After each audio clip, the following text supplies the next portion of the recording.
Rais Dr. John Pombe Joseph Magufuli ametuma ujumbe ufuatao kwako katika Kiingereza na usoma. It was with great sorrow and sadness that I have learned about the demise of the former President of the Republic of Kenya, Daniel Toroitich Arap Moi, on the morning of 4th February 2020.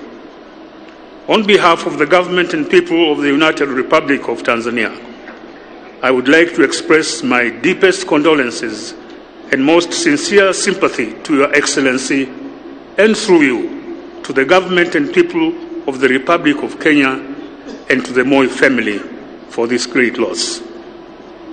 The late former president was a true Pan-Africanist, great statesman, and his pivotal figure in the history of Kenya.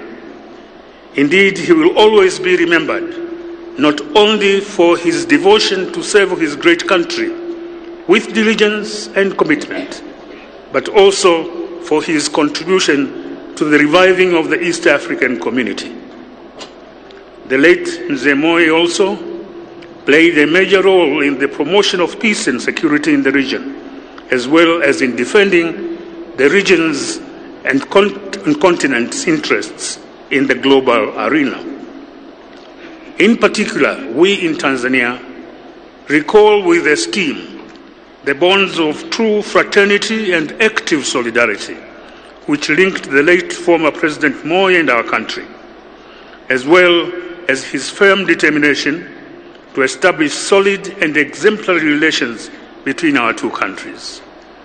Therefore, during this time of profound grief, our thoughts and prayers are with the people of Kenya, with the Moi family, the bereaved family. May the Almighty God grant you strength, peace, and comfort. Dr. John Pombe Joseph Magufuli, President of the United Republic of Tanzania.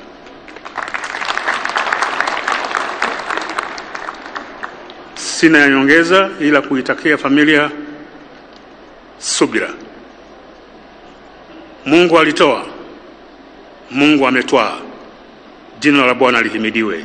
Asanteni.